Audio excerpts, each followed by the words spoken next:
نحمده ونصلي على رسوله الكريم اما بعد فاعوذ بالله من الشيطان الرجيم بسم الله الرحمن الرحيم شهر رمضان الذي انزل فيه القرآن هدى للناس صدق اللہ العظیم۔ میرے عزیز بھائیوں، میں انشاءاللہ العزیز رمضان کی فضیلت کے متعلق چند باتیں عرض کرنا چاہتا ہوں۔ نبی کریم صلی اللہ علیہ وسلم نے فرمایا کہ رمضان کے مہینے میں 4 چیزوں کی کثرت کرو۔ 2 چیزیں وہ ہیں جس سے تم اللہ کو راضی کرو۔ وہ کیا چیزیں ہیں؟ فرمایا لا الہ الا اللہ کا ذکر کرو، اور دوسری وہ چیز ہے کہ استغفار کرو۔ لا الہ الا اللہ سے مراد لا الہ الا اللہ بھی ہے اور لا الہ الا اللہ محمد رسول اللہ بھی ہے، کہ کلمہ اس کی کثرت کرو اور استغفار کرو، اس کے ذریعے تم اللہ کو راضی کرو۔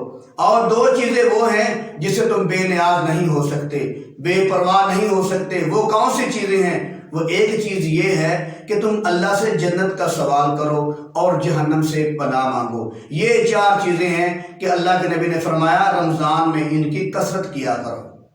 ایک اور حدیث مبارکہ کے اندر آتا ہے، نبی کریم صلی اللہ علیہ وسلم نے فرمایا رمضان المبارک کے مہینے میں اللہ تعالیٰ نے تمہیں لیلۃ القدر عطا فرمائی ہے۔ فرمایا کہ جو کوئی آدمی لیلۃ القدر کی رات میں ایمان کے جذبے سے اور ثواب کی نیت سے قیام کرتا ہے، اللہ تعالیٰ اس کے پچھلے تمام گناہوں کو معاف فرما دیتے ہیں۔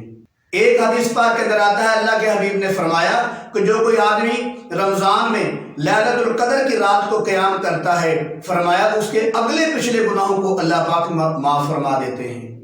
ایک اور حدیث مبارکہ کے اندر آتا ہے، نبی کریم صلی اللہ علیہ وسلم نے فرمایا کہ جب کوئی آدمی روزہ دار کو روزہ کھلواتا ہے یا کسی مجاہد کو، غازی کو جہاد کے لیے سامان دیتا ہے، تو فرمایا دونوں کو برابر کا ثواب ملتا ہے۔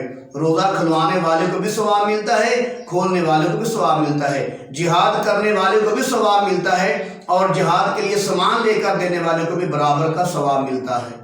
ایک حدیث پاک کے اندر آتا ہے، نبی کریم صلی اللہ علیہ وسلم نے فرمایا جو کوئی آدمی رمضان کے مہینے میں اپنے نوکر سے تھوڑا کام لے گا، فرمایا اس کی برکت سے اللہ پاک مالک کے تمام گناہوں کو معاف فرما دیتے ہیں۔ ایک اور حدیث مبارکہ کے اندر آتا ہے، نبی کریم صلی اللہ علیہ وسلم نے فرمایا جب رمضان کا مہینہ ختم ہو جاتا ہے، اس کے ختم ہوتے ہی اگلے سال کے رمضان کے لیے اللہ تعالیٰ روزانہ جنت کو سنوارتے ہیں، روزانہ جنت کو سنوارا جاتا ہے۔ اور جب اگلے سال کا رمضان آ جاتا ہے تو فرمایا اس کی پہلی تاریخ میں ہی اللہ تعالیٰ اپنے عرش کے نیچے سے ایک ہوا چلاتے ہیں۔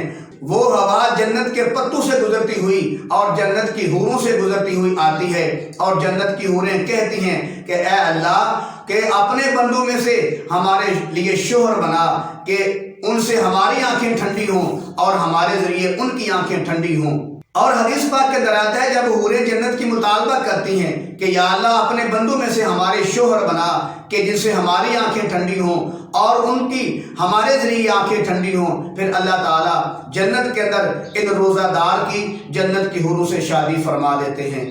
وما علینا الا البلاغ۔